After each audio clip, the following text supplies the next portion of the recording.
The announcement came without warning. It was a simple directive issued by Donald Trump's campaign. The word felon was now banned. No further explanation, no press conference, just a strict order that all campaign materials, speeches, and public statements would no longer include it.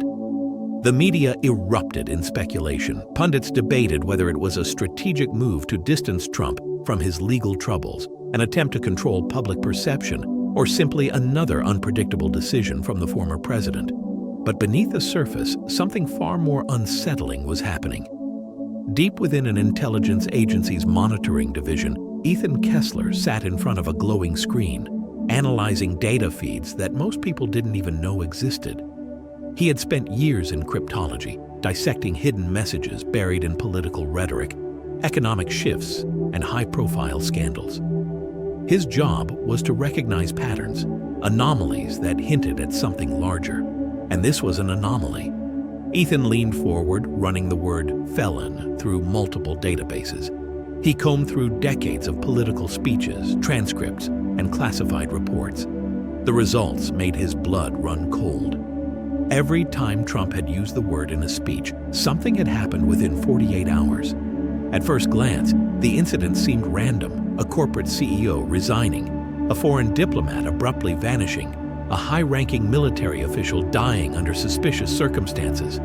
But when the occurrences were lined up side by side, the pattern became undeniable. The word wasn't just a word, it was a trigger.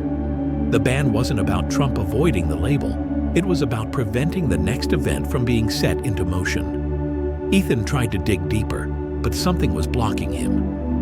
Access to older records was restricted, and files related to the word were either missing or heavily redacted. It was as if someone had erased its presence from the system entirely. But he wasn't the type to give up easily. He turned to an off-the-books network, a space where intelligence professionals and deep state whistleblowers exchanged classified information. After hours of careful searching, he found a reference buried in an encrypted forum, a 3-letter code, FELON. His hands hovered over the keyboard. The initials matched something from a classified operation he had glimpsed years ago, a black-budget project hidden so deeply that even whispers of it had been rare.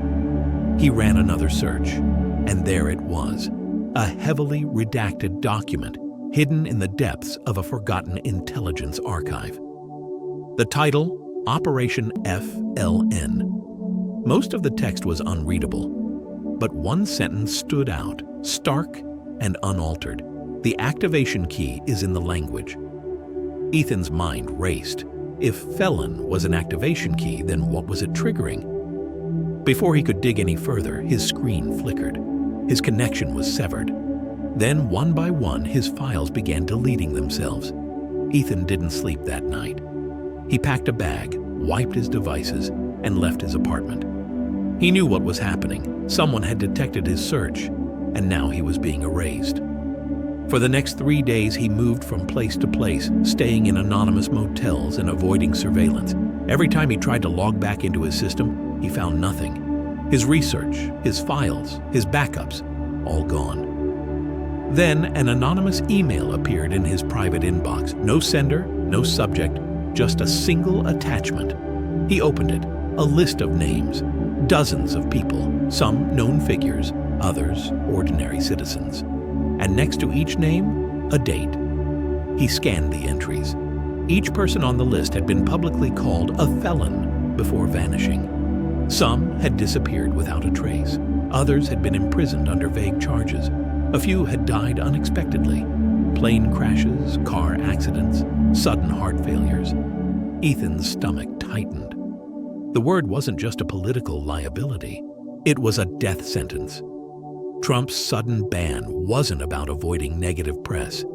It was about stopping the next trigger from going off. And now, Ethan had seen too much. By the end of the week, he had left behind everything he knew. He changed his identity, cut off all ties, and became a ghost. But he understood one thing. The moment the word was spoken again, publicly, on a stage, in a speech, someone, somewhere, would disappear. and the world would never realize why.